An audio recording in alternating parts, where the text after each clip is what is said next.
Olá, estamos aqui para iniciar mais um tempo de reflexão e de oração. Consequentemente, mais um tempo de adoração ao Senhor. Hoje é o 21º culto confinado e hoje nós vamos pensar um pouquinho na continuidade da primeira parte, ou do primeiro capítulo da segunda epístola de Pedro. Nós vamos dar continuidade do verso 12 até o final, o versículo 21. Antes de mais nada, eu quero aqui louvar a Deus por algumas famílias da Igreja Batista em Vila Ema, que têm sido parceiras, têm sido famílias que têm utilizado essa devocional, esse culto confinado, para fazer ali o seu culto doméstico. Então hoje eu quero destacar aqui a minha família. Minha família tem participado comigo, então eu, a minha esposa Tatiana, a minha filha Beatriz, o meu filho Gabriel, também o meu filho Miguel, temos estudado a Bíblia juntos aqui em casa. Tenho destacado também a família da Débora, o seu filho Bernardo e o irmão Severiano. Juntos estão ali estudando as Escrituras. Destaco ainda o Jorge, a Nádia e o César. 3 famílias que têm priorizado a oração, o estudo da palavra e o culto doméstico como prioridade do seu tempo de confinamento.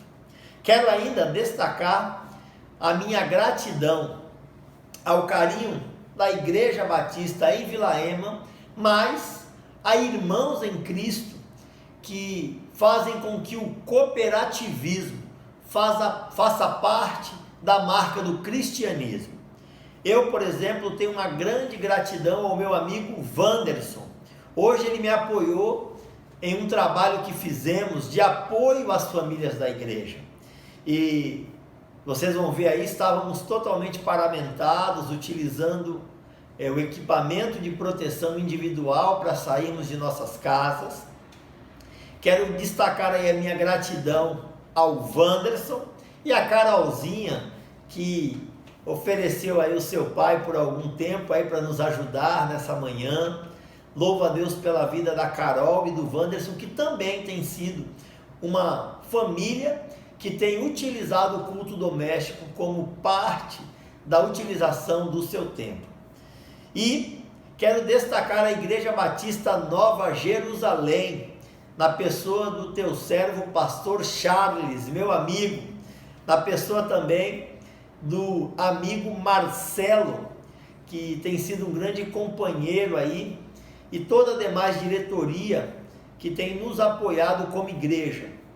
A Igreja Batista em Vila Ema fica na área continental e é uma igreja que está num processo de soerguimento, e a marca da Igreja Batista, a marca do cristianismo é o cooperativismo. A Igreja Batista Nova Jerusalém tem sido uma parceira de oração, uma parceira de cooperação em diversas áreas, e no apoio que nós fomos dar a muitas famílias hoje, esse apoio só foi possível porque a Igreja Batista Nova Jerusalém foi ali instrumento de Deus, de sensibilidade e de apoio para suprirmos as necessidades daqueles que nos procuraram. Deus abençoe. Quero destacar agora esse tempo para que você ore conosco em gratidão a Deus pela vida e pelo cuidado dele. Senhor meu Deus, muito obrigado pela tua misericórdia, muito obrigado, Deus, pelo teu cuidado com as vidas que dependem de ti, que tem clamado e temos visto o Senhor respondendo. Quero te agradecer, meu Pai, porque hoje podemos atuar como parceiros, como cooperadores, e tivemos uma manhã aí muito produtiva. Louvamos ao Senhor por tudo que o Senhor nos permitiu fazer. Quero ainda, Deus, pedir que o Senhor conduza esse tempo de estudo da tua palavra, trazendo a cada coração a tua paz, que excede todo entendimento, a tua relevância das Escrituras fazendo parte do fundamento, que acaba sendo alimento para a mente e o coração de cada pessoa que tiver contato com a tua Santa Escritura. Essa é a nossa oração, em nome de Jesus, amém. Olá, então, dia 14 de abril, quero te convidar aí a abrir a sua Bíblia na segunda epístola de Pedro, no primeiro capítulo, e nós vamos meditar do verso 12 ao verso 21.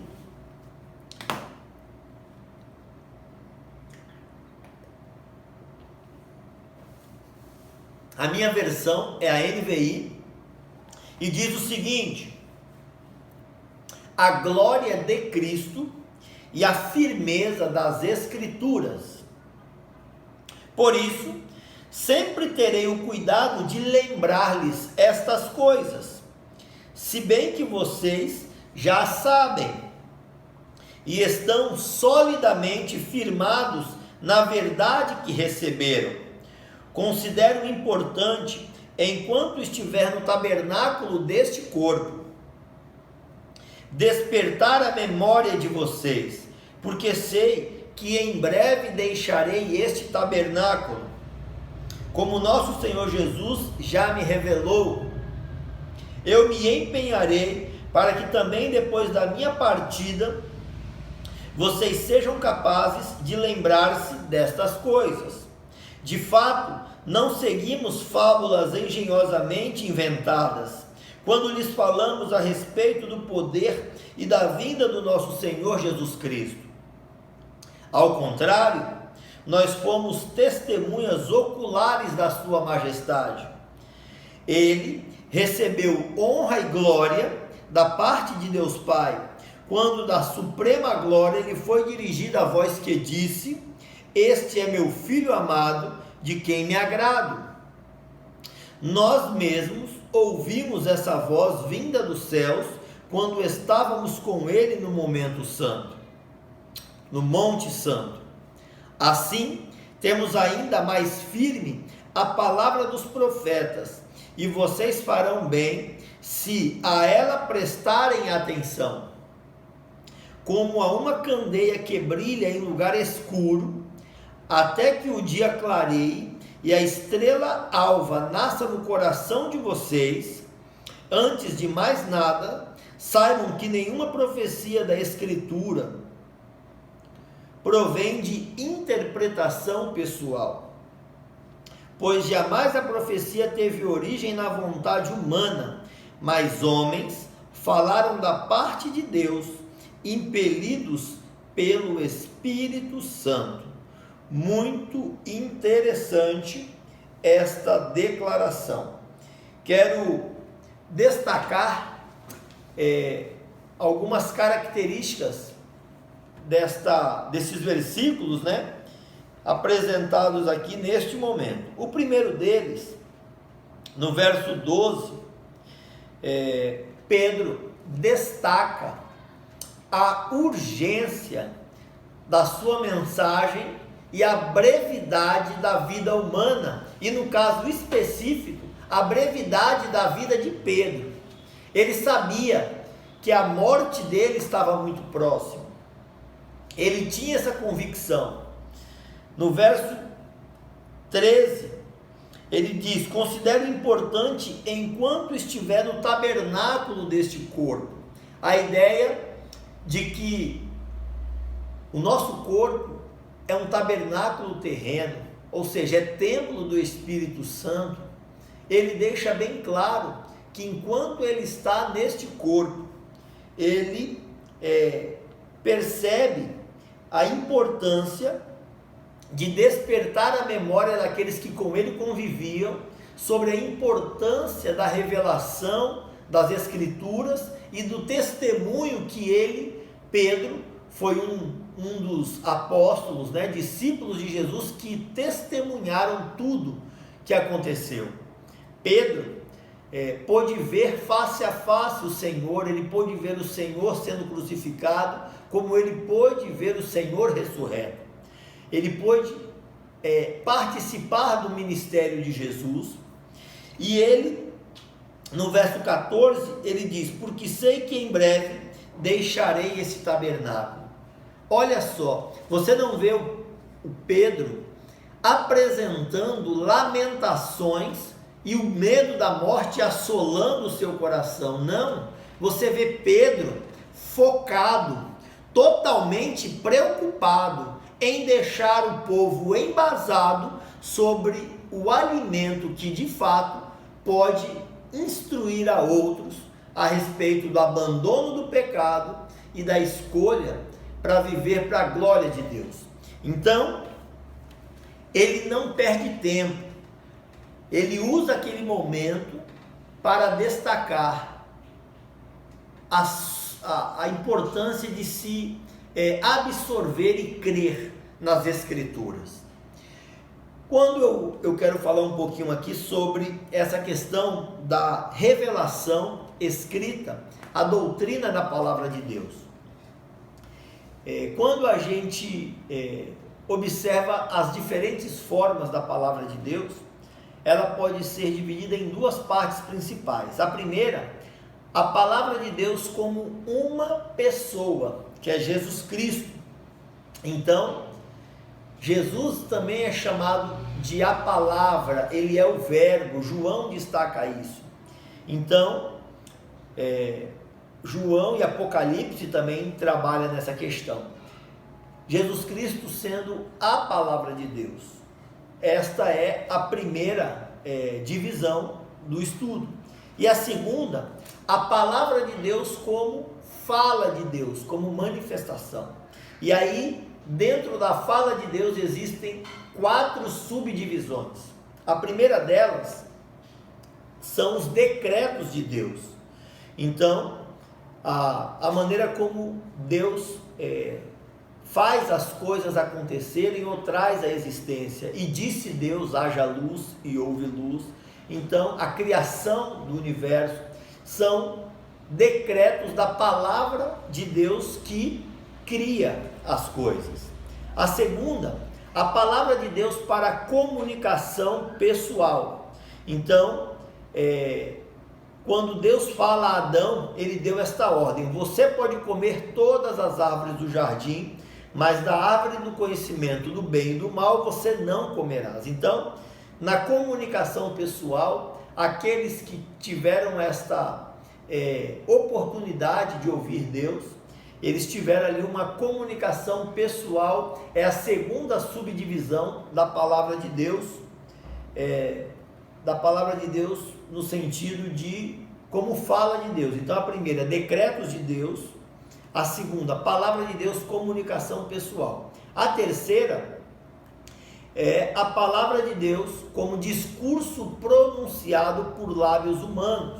Então, quando os profetas traziam esta revelação, por exemplo, em Deuteronômio 18, Deus disse a Moisés: eu levantarei entre irmãos um profeta como tu, vou colocar as minhas palavras na sua boca.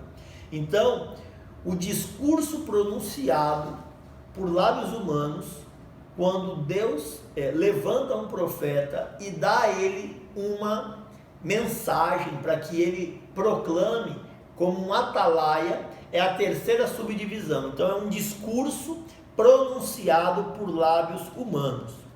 E a quarta subdivisão é a palavra de Deus em forma escrita, que é a Bíblia.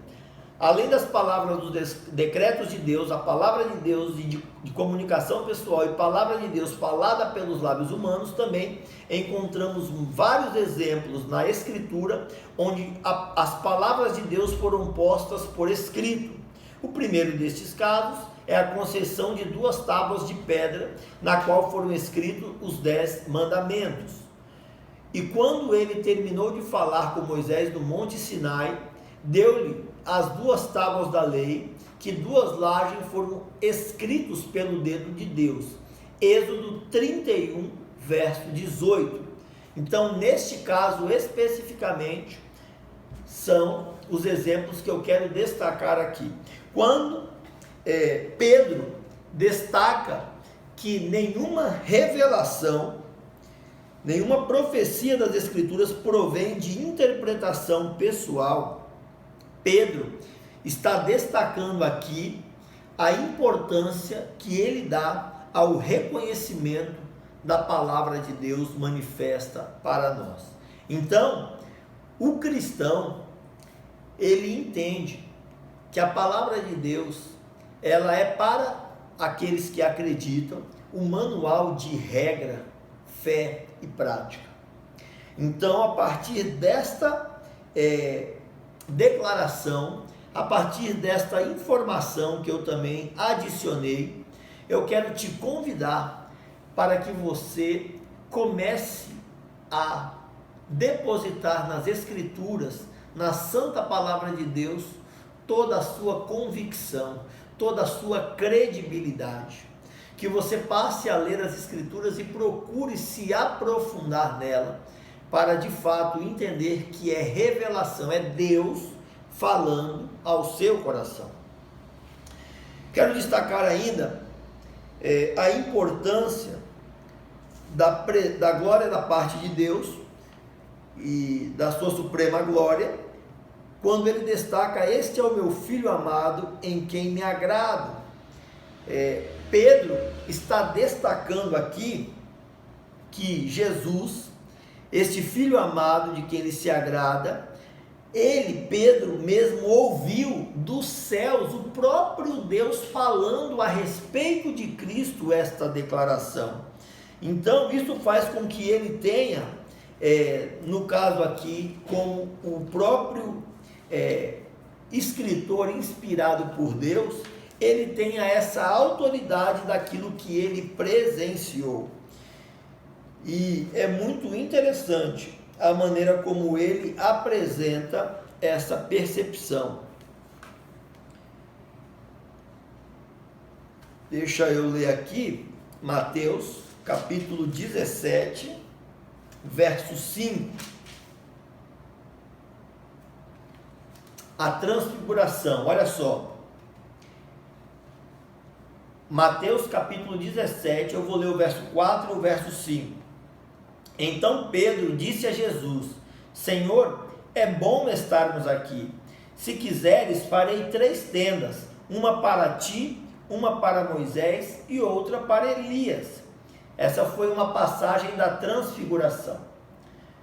Enquanto ele ainda estava falando, uma nuvem resplandecente os envolveu, e dela saiu uma voz que dizia: este é o meu filho amado, de quem me agrado, ouçam-no. Então o que Pedro está trazendo aqui? A glória de Cristo.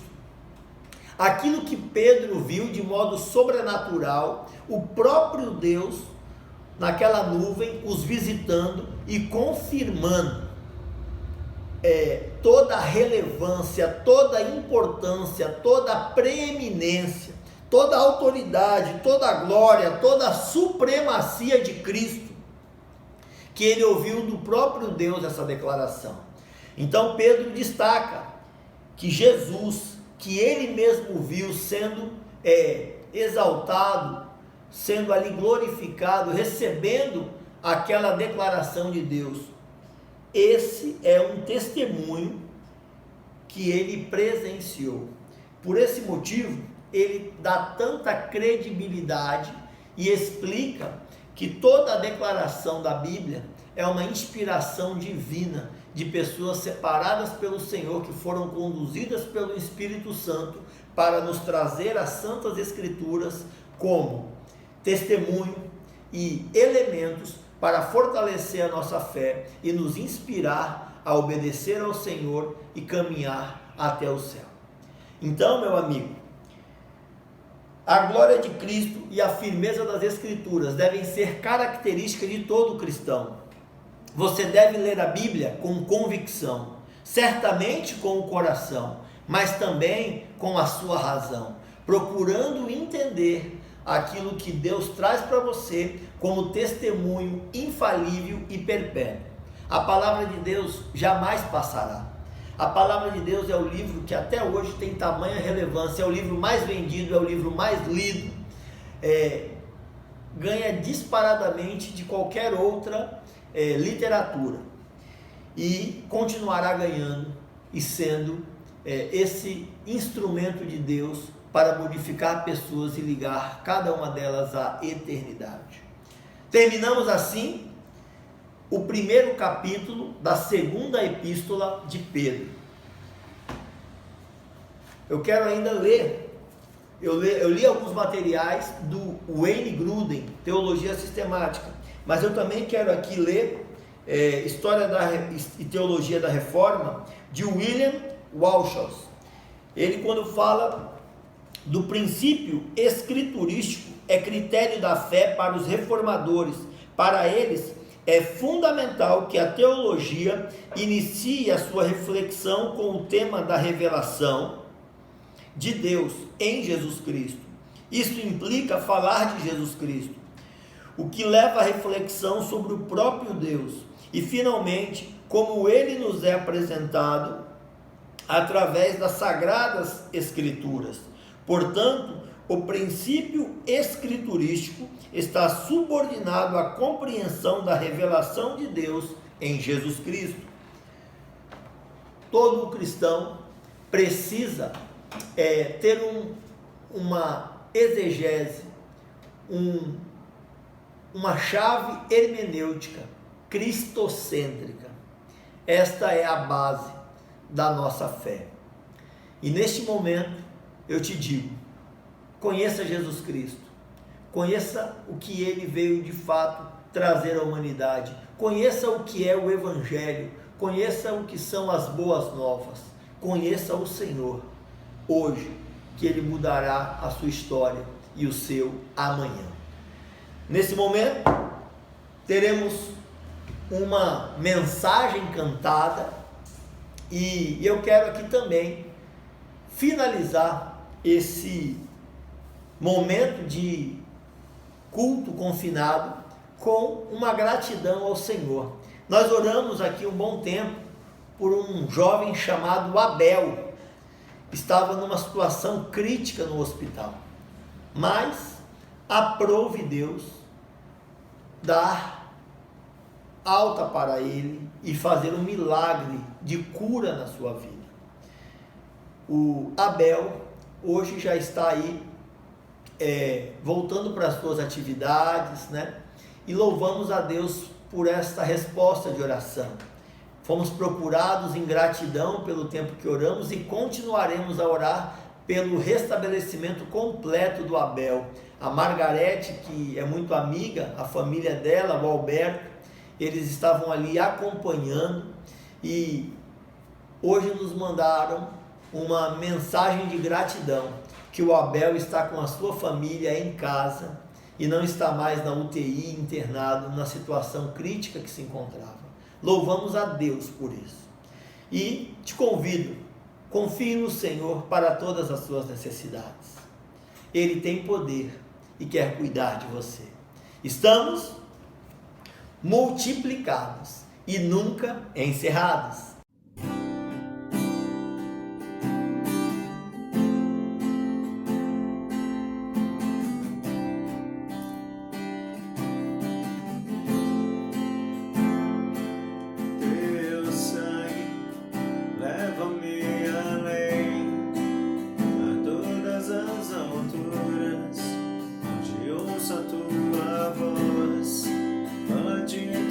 Justiça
você.